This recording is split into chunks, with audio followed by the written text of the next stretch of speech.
একদমই নতুন একটি রেসিপি নিয়ে চলে আসছি আপনাদের সাথে বন্ধুরা। আর কি রেসিপি তৈরি করব সেটা অবশ্যই যে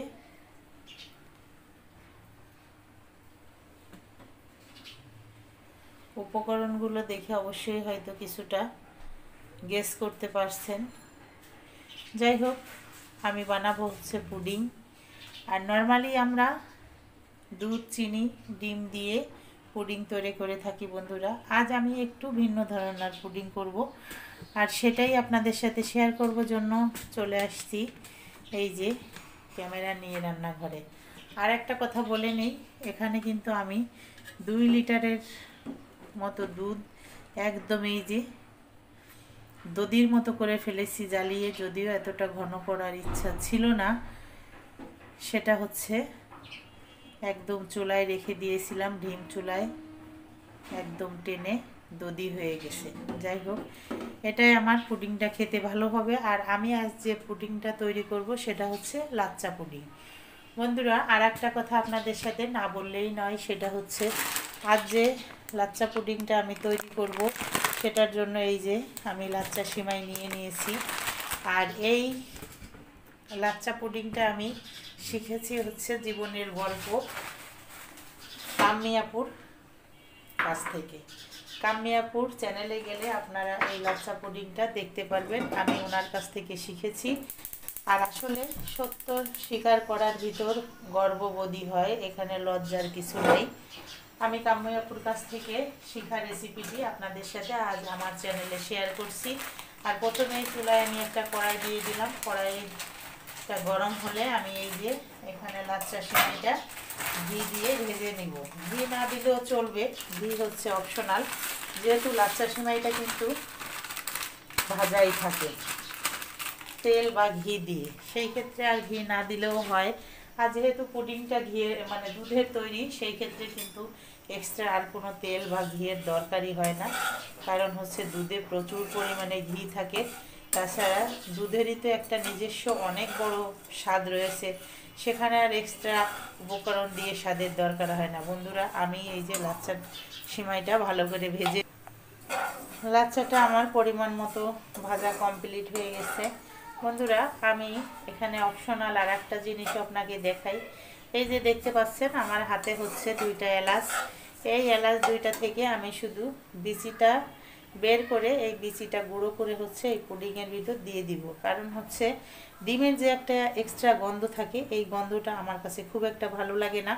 আর এখানে যদি শুধু এই এলাচের বিচিটা গুঁড়ো করে আমি দেই, তাহলে কিন্তু এই পুডিংয়ের ফ্লেভারটা একটু অন্যরকম আসবে, যেটা আমার কাছে তো খুবই ভালো লাগে। যদি আপনাদের কাছে ভালো লাগে দিতে পারেন, না হলে কোনো সমস্যা নাই, কারণ সবাই তো আর এরকম এলাচ গুঁড়ো করে দেয় না। তাই আমি অপশনাল বা মানে ইসে রাখলাম, যদি কারোর ভালো লাগে তাহলে দিবেন, না হলে স্কিপ করে যাবেন। আমি আসলে ডিমটা এই যে আলাদা করে হচ্ছে ফেটে নিব না, জাস্ট ব্লেন্ডারে দিয়ে ব্লেন্ড করে নিব। আর ডিম আর চিনিটা হচ্ছে আমি একসাথে ব্লেন্ড করব। এখানে আমি প্রায় 1.25 কাপের মতো চিনি দিলাম, যেহেতু 4টা ডিম। আর মিষ্টিটা আসলে অপশনাল, যে যেরকম মিষ্টি খেতে পছন্দ করেন সে সেভাবে দেবেন। আমি এটা ব্লেন্ড করে নিয়ে আসছি বন্ধুরা। চিনি আর দুধটা আমি এই যে ব্লেন্ড করে নিয়ে আসছি। এখন হচ্ছে এই যে দুধটা আমি দিয়ে দিব। তার আগে আর একটা কথা বলে দেই, দুধটা হচ্ছে আপনি একদমই যেন খুব বেশি ঠান্ডা না হয়, আবার খুব বেশি গরম না থাকে। আপনি দেখবেন এরকম আঙ্গুলটা চুবিয়ে যে আপনার হাতে যতটুকু গরম সহ্য হয় ততটুকু পরিমাণ গরম রেখে আপনি হচ্ছে এই দুধটা হচ্ছে ডিমের ভিতর দিয়ে দিবেন বন্ধুরা। দুধটাও ঢেলে নিয়েছি, এখন আবারও একটু একসঙ্গে ব্লেন্ড করে, দুধ আর ডিমটাও আমি একসঙ্গে ব্লেন্ড করে নিয়ে এসেছি বন্ধুরা। এখন হচ্ছে ক্যারামেল তৈরি করে নিব। পুডিংটা বসানোর ঠিক আগ মুহূর্তে এই যে চিনি দিয়ে চুলার উপরে দিয়ে দিলাম। এখন হচ্ছে এটা গলে ক্যারামেলটা আমার এই যে তৈরি করে নেওয়া কমপ্লিট হয়ে গেছে বন্ধুরা। এই যে দেখতেই পাচ্ছেন।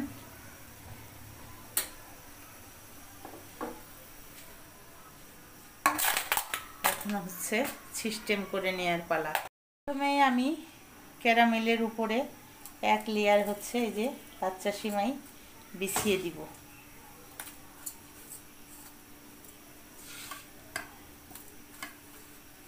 খুব বেশি না, লেয়ারটা পরিমাণ মতো করে বিছিয়ে দিলাম।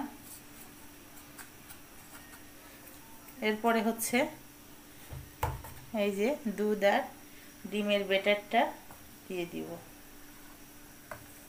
এটা একটু আস্তে আস্তে করেই দিতে হবে।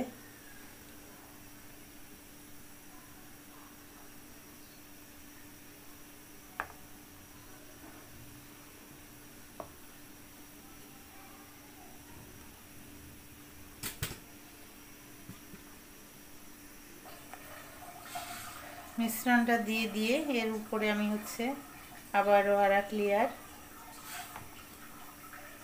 লাচ্চা সেমাই বসিয়ে দিব।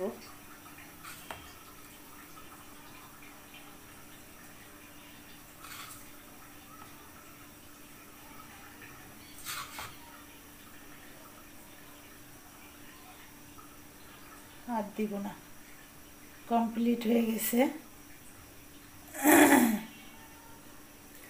এখন এই যে দেখেন পাশেই হচ্ছে আমি পানি ফুটাতে বসিয়ে দিয়েছিলাম,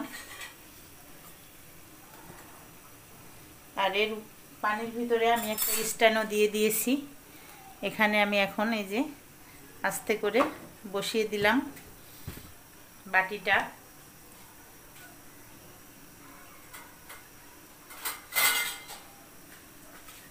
বাটিটা আমি ঢেকে দিব। আর কড়াইটাও একটা ঢাকনা দিয়ে ঢেকে দিলাম।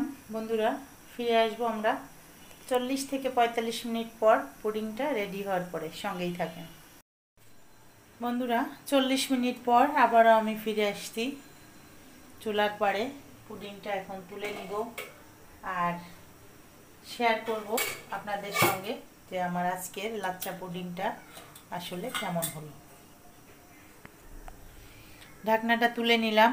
এখন আমি একদম একটা নতুন এই যে টিথপিকের সাহায্যে এটা চেক করে নিব যে কমপ্লিট হলো কিনা। হ্যাঁ, এই যে দেখেন একদমই কাঠিটা শুকনো আসছে, কাঠির গায়ে কোনো পানি নেই। চলেন চলে যাই এখন টেবিলে।